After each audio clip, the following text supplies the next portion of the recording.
Yeah.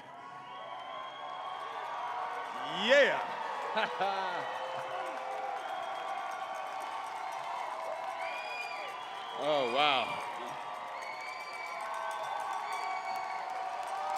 Thank you, thank you, thank you. It's so amazing to be up here. I see the crowd has thinned out a little bit. I guess, first of all, I'm only gonna be up here for about 52 minutes, so everybody I'm just kidding. I won't be up here that long. But thank you for sticking around. But in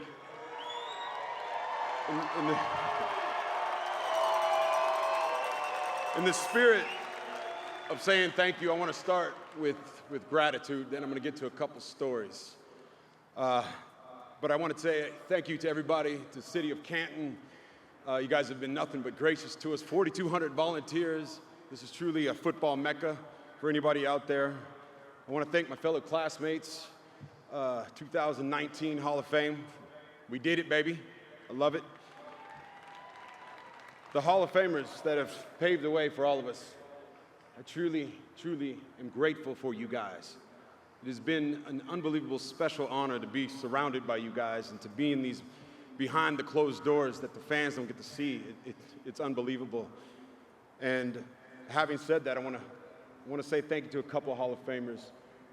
Michael Strahan, thank you. Thanks for coming out. I appreciate it. I heard you haven't been back since you got inducted, so I'll take a little credit for that, but thank you for the mentorship. Shannon Sharpe.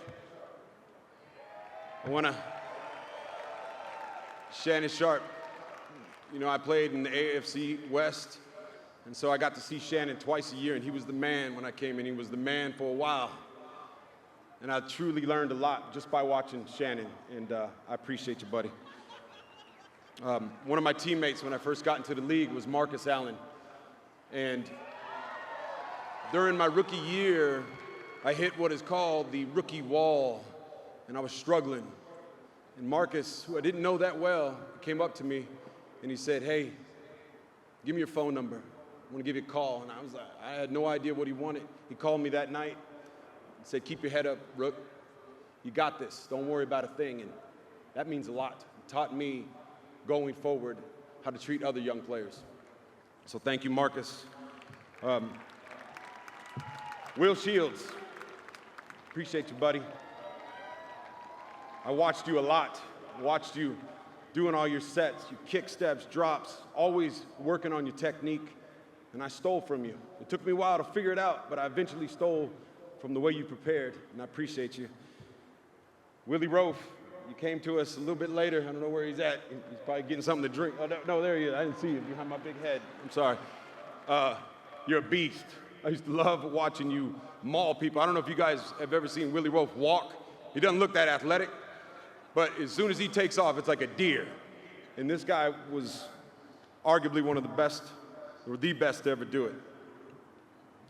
Then a very special relationship I was able to have with Hall of Famer here, Warren Moon.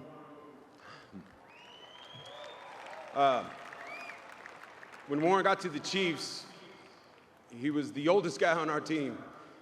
And this was my third year, and I was the youngest guy on our team. And we got together, and we had ourselves a good time.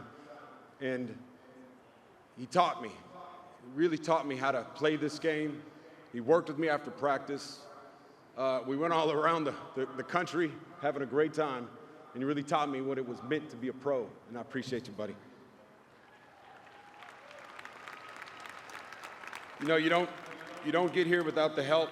By the way, I'm going to congratulate a lot of people. I played 17 years in the league. I think it was 5 head coaches, so just bear with me. But you can't get here without the help of people, and I want to thank Constance Schwartz, manager, Smack Entertainment. Thank you. Tracy Perlman from the NFL. You're a lifesaver, Tracy. I appreciate everything you've done for me. Jay Glazer, little bald guy. My eyes and ears in the NFL. Appreciate you, buddy. We've been through a lot. Can't tell those stories here. Tom Condon, my agent, best in the business. Thank you for getting me a lot of money and getting me paid. Lamont Winston, Kevin Winston. player personnel from the Kansas City Chiefs. I got so lucky. Lamont Winston was the first 12 years in Kansas City, and then I had his brother Kevin Winston in Atlanta. And these guys are awesome, what they do for the players, getting them ready, telling them to go back to school, telling them how to deal with their wives, children, better fathers. You guys are awesome, and I appreciate it. And then my post-career, I want to thank CBS for giving me an opportunity, and I want to thank Fox for letting me work right now and enjoy one of the greatest jobs I could have. I'm going to go back to the beginning where I started. I'm from Huntington Beach, California, where I played at Huntington Beach High School. I had some great coaches there. Roy Miller was my varsity basketball coach, him and Coach CJ. Thank you for those rides that you would give me after practice. I lived about 20, 25 minutes away from school and didn't have a car. Sometimes I'd have to take the bus, and Coach Miller would give me a ride home, and we'd have some good conversations, and I appreciate those conversations that we had. Coach Pasco, varsity football coach, thank you for being a mentor at a very young age for me and letting me be me. I know I was tough. I was a knucklehead back then, showing up to practice late, but thank you for bearing with me. Coach Curtis, my freshman football coach, he's the one that got me to play tight end. I used to want to be a running back. Like I said, I'm from LA, Orange County. I wanted to be like Marcus Allen, Bo Jackson. But Coach Curtis said, you're going to play tight end. So thank you for making one of the best decisions I've ever made, or you've ever made for me. And then the friends, a couple of my Pop Warner, I actually played Pop Warner with these guys. These guys are still some of my very best friends, Nick Ziegler and Justin Flagg.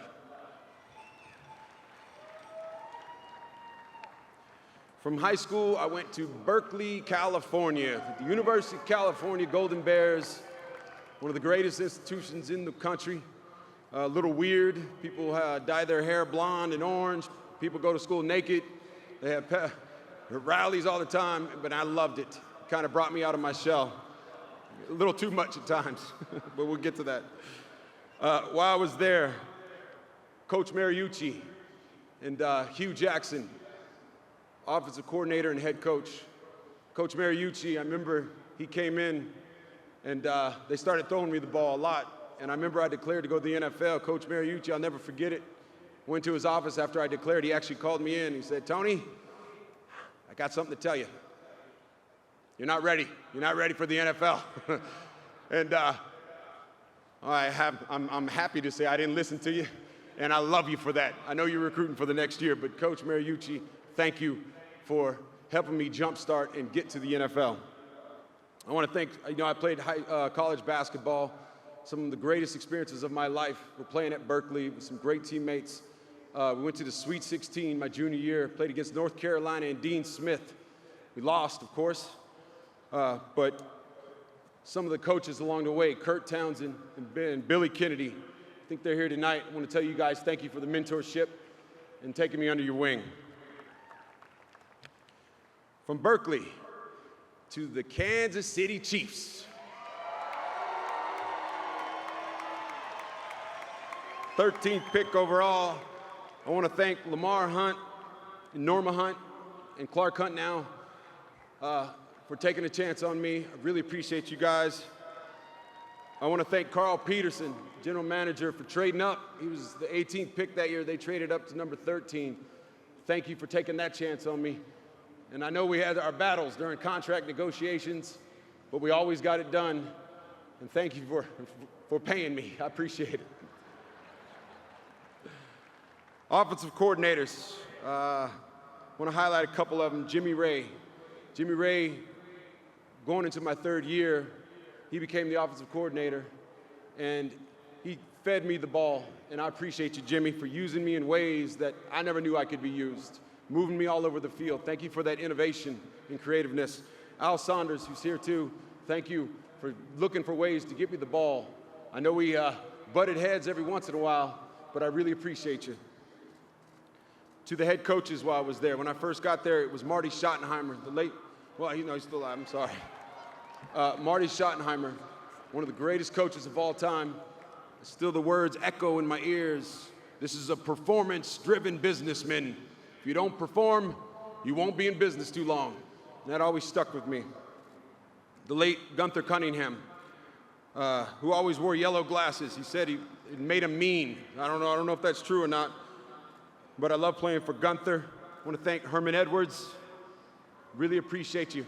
Best thing about Coach Edwards I loved, he said, I'm going to treat you like a man, and he did, and I appreciate you. And special, sometimes coaching transcends just coaching. It becomes a friendship. It's more than just being there in the locker room or him sitting up and talking to you. I think the epitome of someone like that is Coach Vermeil, Coach Dick Vermeil, who's here. And Coach Vermeil was the greatest. He would open up his home to all the players. Him and his wife, Carol, they would make home-cooked meals. They'd serve bottles of wine, and they'd bring everybody. They treated everybody the same. And I loved you for that, Coach, and I appreciate you. Coach Mike White, somebody who was on his staff, he was great. I don't know what his title was, but he was always there getting us. We call him the get-back coach. We call him the Riverside coach. I don't know what he was, but I really appreciate our relationship, Coach White. And John Embry, who's my tight end coach. John, he taught me a lot. When you got there, I was already on my way doing some good things with the position, but I think you elevated that, and you made me a better player. And I appreciate you. I want to go through my quarterbacks while I was there in Kansas City. Every quarterback that ever threw me a football, I just want to say I appreciate you. Elvis Gerback, Rich Gannon, Warren Moon, Brody Coyle, Tyler Thigpen, Damon Heward, and a guy that I played 5 years with, and we did some damage, Trent Green. Thank you.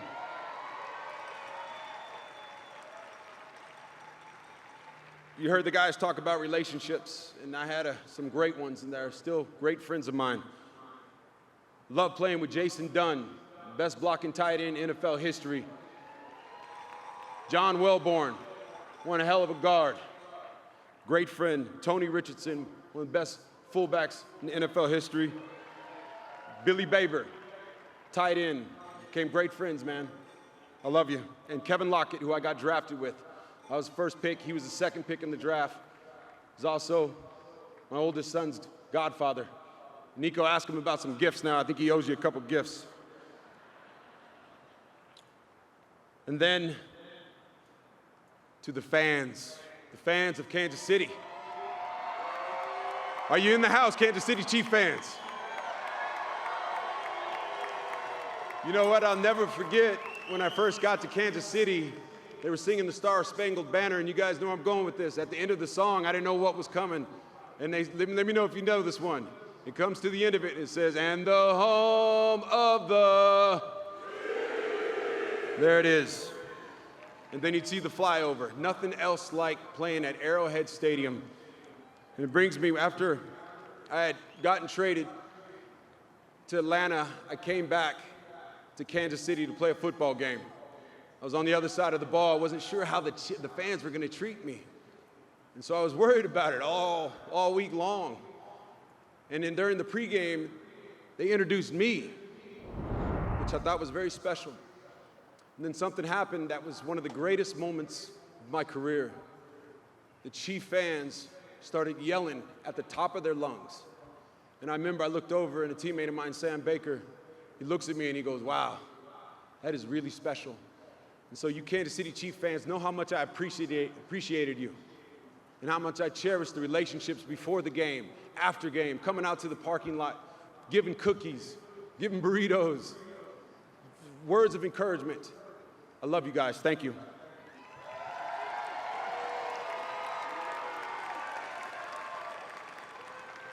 Got traded to Atlanta. I want to thank the Atlanta Falcons franchise. I want to thank Arthur Blank, owner, Thomas Dimitrov, taking a chance, spending a second-round draft choice on an old guy who's been in the league 12 years. I think I remember when you said, hey, man, I just put a second-round draft choice. Can you mind playing more than 1 year? And I gave you 5 years, and I'm proud of that. And I say thank you.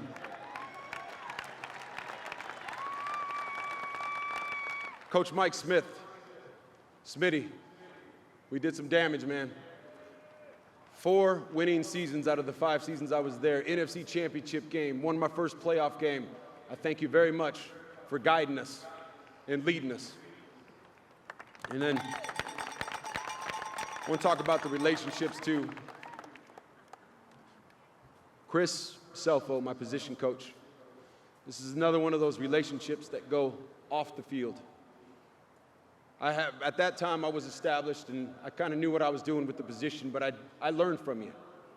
I really did. And I'll tell you what, I had never had that much fun being in a little 5x5 tight end room. That's where they stick the tight ends. We got the smallest room on the team. But we had a hell of a time and some laughs, and I really appreciate everything you've done for me. My teammates, while I was there, Sam Baker, Mr. Baker's son, Coy Wire, Julio Jones, and Roddy Wright, who I think is here, one of the best receivers of all time. Maybe he'll be up here one day. And last but not least, I want to thank Matt Ryan, one of the best quarterbacks in the NFL. He's on his way. He already is one of the best quarterbacks in NFL history. We made sweet music together, Matt, and I appreciate you. And then the fans, of course. Atlanta, rise up, rise up. Being at Atlanta Falcon games like being at a church. I loved going out there in pregame, getting hyped with you guys. Thank you so much.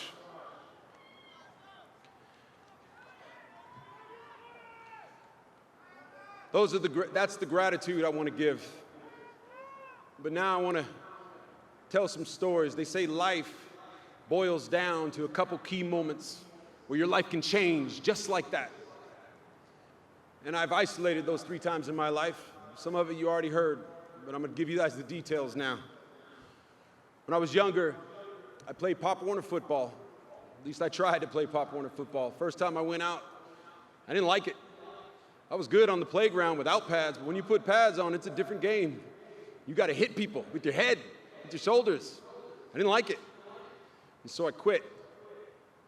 And I remember my mom getting real upset with me. But she said, I'm going to let you be you. Okay. Next year, I went out for Pop Warner again. Remember, I had quit in the middle of the season.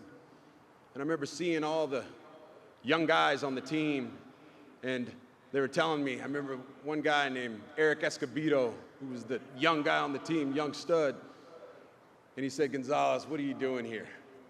What are you trying out for again? And I said, I don't know. But I still didn't figure it out. I was scared. And fast forward, I played on the team that year, but I never played. Literally, you pay $135 to be on the Pop Warner football team. You're supposed to get 6 plays back then. I wouldn't even get 6 plays. I would go in the game, do the warm-ups, and coach would never put me in because I was afraid. Fast forward, 8th grade year. All of a sudden, this guy from the high school, I'm in 8th grade, junior high, he's in high school, he wants to beat me up. I don't know why. I still don't know why, honestly. But this guy wants to beat me up. And so, you know how reputations go. The legend builds on people, and they're like, yeah, this guy, he got in a fight last week. He beat up 2 kids, hit one kid in the head with a brick, beat the other one over the head with a skateboard. And I'm like, oh, I can't fight this guy. I'm scared. Like, there's no way I'm going to fight this guy. So I remember every day after the bell would ring, I had a skateboard. That was my mode of transportation back then, was riding a skateboard. I think that's why I have such good balance for my height. And I would strategically place my skateboard behind this bush. And so when that bell rang, I would jet and run towards that skateboard, and I would skate home. No one ever saw me. I wouldn't go to school dances. I would do this every single day for about 5 months of 8th grade year. Scared. I went from being kind of a cool kid at school to being the outcast. Nobody would talk to me anymore. All my friends were like, that's that wimp. But I didn't care. I was like, it's better to be a live chicken than a dead duck. So I was home watching TV. Then I get a call from this man, this guy, this bully. And he says, hey, why don't you fight me? And I said, I don't know. I don't even know why you want to fight me. He said, nah, we're going to fight. That's all there is to it. I said, all right, well, give me a couple weeks to train. So we set the date of the fight. I start training, getting in shape. My mom knows about this. My family knows about this. Everybody knows about this. I think other schools know about this because the date of the fight comes. It's out. Everybody's looking at me all day. They're like, you gonna fight him today? You gonna fight him? I'm like, yeah, I'm gonna fight him. Remember, I got no friends at this time. None. Nobody hangs out with me. So school ends. I'm on my skateboard riding towards the park. And I turn the corner and I go to the park and I look down and it's a little bit of ways away. And I'm not kidding you. They must have put out a bulletin on the news because there must have been 1,000 kids there. 1,000 kids. I'm telling you, it was helicopters saying, we're here at the fight, news reporters. This is it, he's finally gonna fight him. And I remember I looked at I'm by myself, and I said, I'm out of here. I'm not doing that. So I went home and hid in my house. Again, scared. It brings back memories. So I'm scared. I'm in my house. They come by. They're driving at this point. They have a driver's license. And they're banging on the door and saying, come on out, come on out. I'm in there hiding in the closet. I don't know why. I'm inside the house already, but I'm hiding in the closet. And I don't go out. Next day at school, it gets even worse. We ride it out to the end of the season, to the end of the school year. And the day of graduation comes. I'm at graduation. Everybody's got their cap and gown on. I got my cap and gown on. My whole family's there. And they bring us out, and I'm walking down to get to my seat. And who do I see? I see the bully. He's sitting there. Scared again. Heart starts pumping. Graduation gets done. We throw our hats up in the air. I go and hide. I hide again. I go hide behind a wall.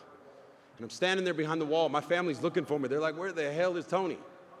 I'm hiding, and it's like out of a movie. They come walking up, and I see them all at the same time. Cousins, uncles, aunts. I see my brother Chris, and I see my mom, because those are the faces I remember. And I remember the look on my mother's face. She's looking at me crazy at this point, like, what are you doing? And that's what my brother said. I could read his lips. What are you doing? And I remember I got so riled up. I said to myself, I made a decision that day, in that instant, it clicked for me. I said, I'll never be afraid again. I will never run from anything else in my life, ever again. I'm gonna face it head on.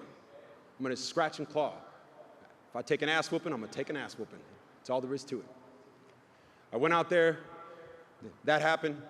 I went looking for the guy, I couldn't find him. Freshman football the next year, all those same guys I played Pop Warner football with are on the same team now. They're looking at me like, oh, who's this guy again, right? And I remember the first day of pads, Eric Escobedo again. He's at the front of the line. They have this drill called Oklahoma drill. I don't think you're allowed to do it anymore. It's a man's drill. And I was fourth in line. He calls me to the front of the line. My heart started pumping again. That same fear started coming back. And I said, not this time. Not this time. And I went there lined up, and I said, they blew that whistle, boom, 2 bulls in a ring. We hit each other, stalemate, and that's the first time in my life that I was like, I got this. I didn't win, but I got this. And I didn't run, and it felt so good. It felt so liberating. I tell that story because all you kids out there playing football or any sport, when you start out, it ain't how you start out, it's how you finish. First thing you got to do is get through that fear. First thing you got to do.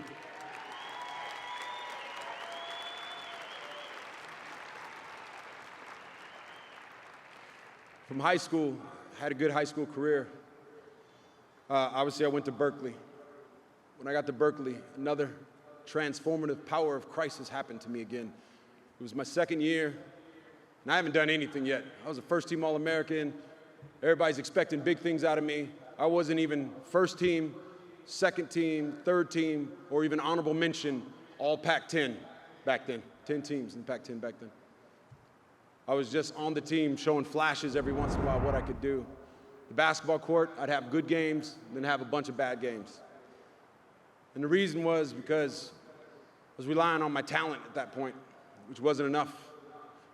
I wasn't focusing. I got caught up in that college atmosphere, in that environment. So one night, I'm sitting there after a night of going out. I'm up in the Berkeley Hills, and I'm sitting on one of the little mountaintops up there. And I'm by myself. I'm looking out. You can see the Oakland airport. You can see the planes coming in and out, taking off, flying out. And I remember looking at it, and it dawned on me. All of a sudden, in that instant, it dawned on me. And I projected myself to those planes. I could be on one of those planes heading back to Los Angeles, back to Huntington Beach, doing nothing, or I could be on that plane going somewhere special, somewhere that's going to change my life forever. But I got to focus. I got to focus. I got to take it seriously, because I wasn't. And I tell that story because I started to take it serious. I started going to class all the time. I started showing up for workouts, but really focusing. I started taking everything more serious. Stopped partying. Got my act together. And then Coach Mariucci and Hugh Jackson came in, like I said before. I was first team All-American the next year, gone to the Kansas City Chiefs, 13th pick overall, went to the Sweet 16, had a great tournament, and it was all because of focus. So focus. Be fearless and focus.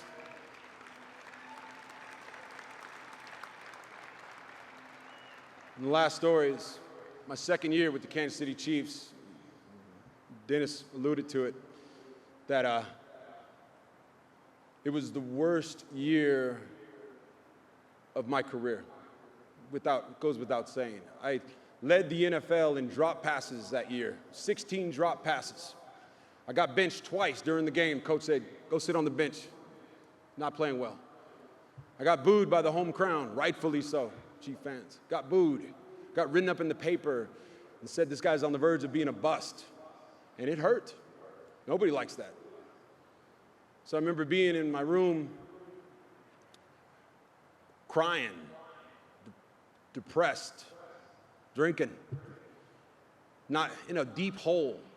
And the more it seems you get depressed, the more it's harder to get out. And I was stuck there for a while, throughout that whole season, until my brother Donnie, he wrote me a letter.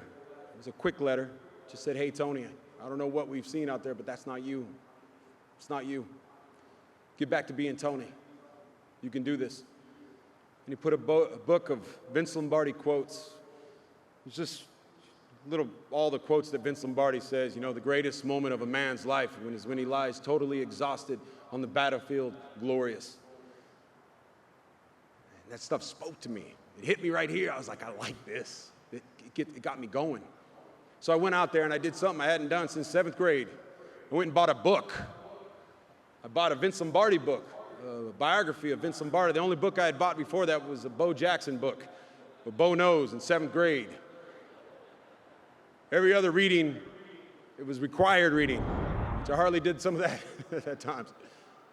But I devoured this book by Vince Lombardi. I learned what it takes to be great, and off of that, I got done with that book, and I was like, I like this. I really enjoyed that. I'm gonna go get another book. And I started devouring books. I started reading biographies, guys like about Jerry Rice, Barry Sanders. Started reading about great coaches, Phil Jackson, Lou Holtz, Pat Riley. Started learning the process, the routine of success, what makes a player great. And off of that, I was that guy at practice, like a lot of guys in the league, believe it or not. This is why the Hall of Famers sit up here, because they're different. I don't know if it's more athleticism. I don't believe it is. I believe it's in here, it's in your heart, and it's in your mind. And it finally clicked for me once I learned how to do that. And so I changed my whole routine. Before I'd go to practice, I'd catch maybe 20, 30 balls at practice. Believe it or not, that's all receivers usually catch. But now I said, I'm gonna take a page out of Will Shields' book. While the defense is going, I'm gonna catch balls.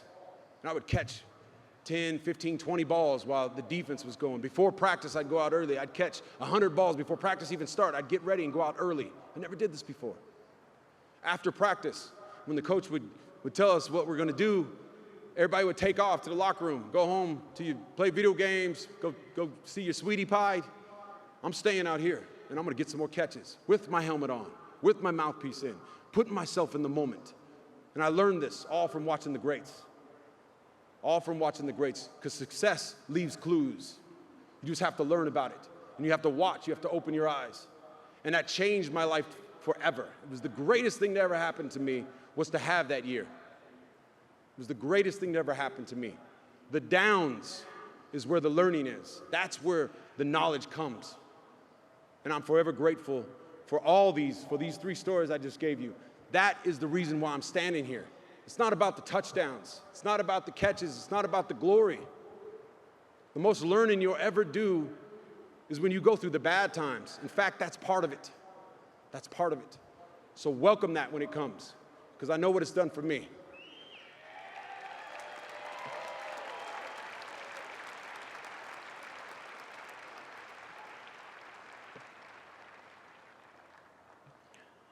And now I want to get to some important people in my life, my family. I want to thank my dad, Joe, and his wife, Norma. I want to thank Lauren Sanchez for taking care of our child when I was playing out in Kansas City, Nico. I want to thank my brothers, Vince, Donnie, Travis. I love you guys. Every catch I ever made, it was all of us. I want to thank Dennis Allen, my cousin, my best friend, my confidant. It means so much to me that I could call. You see the story of all the guys up here. You always have that one guy that you can call after the game. And I always knew I could count on you to give me great advice. And now it's about being a father, being a husband. I appreciate you. I want to thank my grandmother. My grandma's over here. She just turned 101 years old. July 4th, and she still got it. Trust me, she's raising hell. You know, she gave me some of the best advice ever. She said, Tony, when you catch that ball, run like hell. And that's some of the best advice, Grandma. Thank you. I love you. So glad you could be here. I want to thank my stepdad, Michael Saltzman. He's no longer with us. Yeah, I know he's here. I know he's here. But I appreciate everything that man did for me, for all of us, all the boys. I know I echo what you guys are thinking. To come into a house with a bunch of boys, not having kids of your own, and take on that type of responsibility, God, that speaks volumes. And I appreciate you. And thank my wife, October. I love you. Always have, always will. You are an inspiration to me. And I have so much fun with you. Even if you don't even like football. You don't like football. But I love you, baby. And I want to get to the centerpiece of why I'm here. 2 people. My brother Chris. I remember when I was younger, I didn't really like football. And he used to take me across the street by the arm and say, you're going to play. You're going to play this game. Come play catch with me. And I thank you, Chris. I really appreciate it. You're a big part of my career. And I couldn't be standing here without you. I want to thank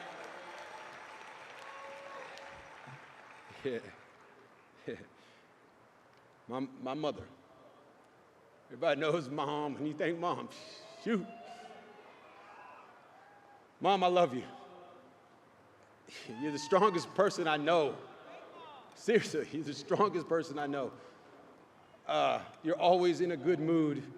You're always happy. You're always so positive, no matter what. And you tell it like it is, and you're honest. It's the most important thing. It's radical honesty with you.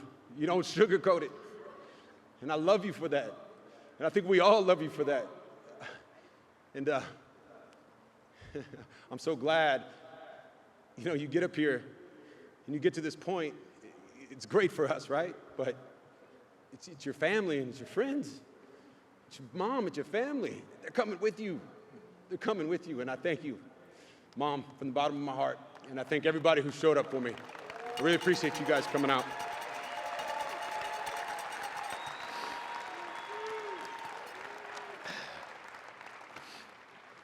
And last, I was debating on whether or not I was going to read this to you guys. but I have 4 children: Nico, Malia, River, and Sophia. And I gave you guys all letters this morning. I don't know if you opened them up, but my wife told me to read it to you. So I'm going to read it to you. First, I love you very much. You know that football and sports has brought me great happiness and given us a life I never imagined. But none of that could compare to the joy, the fulfillment, the satisfaction, the fun, the pride, the love I feel in being your father. Now, I know this Hall of Fame weekend has been about me and my experiences to get to this moment. However, I now want to shift this moment to you guys.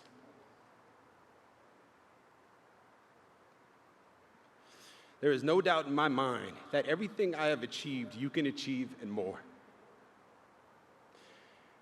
This is only if you are fearless enough to discover what it is that you truly love to do. In order to do this, you must stay present, stay curious, stay joyful. If you do this, chances are you won't have to find what you love. But what you love will surely find you. And when it finds you, give it all you got. Because the more you love something, the less discipline you'll need.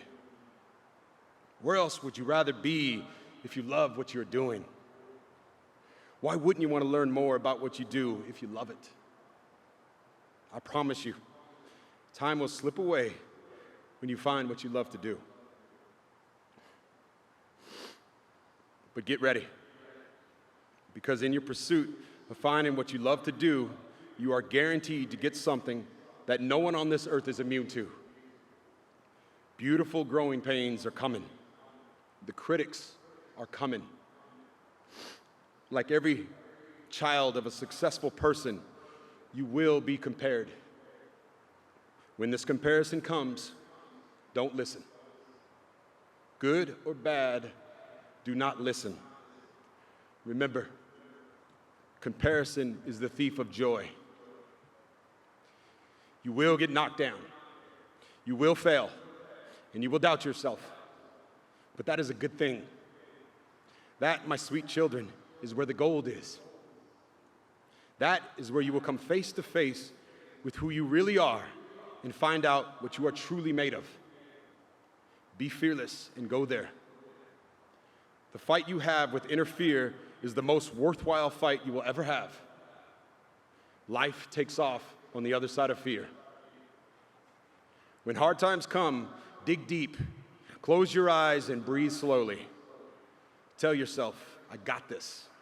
I've got what it takes. I am more than enough. See the greatest version of yourself. Feel it with every cell in your body and let that vision guide you. For that is who you are meant to be.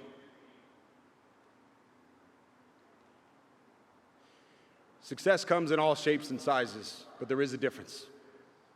True success is more than making a lot of money or being recognized as one of the best at what you do. True success is about giving back. It's about kindness. It's about quality relationships. It's about finding joy in other people's joy. Trust me, I have learned these things the hard way at times. These principles, combined with doing what you truly love to do, will no doubt make you an all-star in the most important game there is, and that is the game of life. And P.S. Never ever forget that we are all in this together, and always will be. I love you very much. Thanks for watching ESPN on YouTube. For more sports highlights and analysis, be sure to download the ESPN app. And for live streaming sports and premium content, subscribe to ESPN+.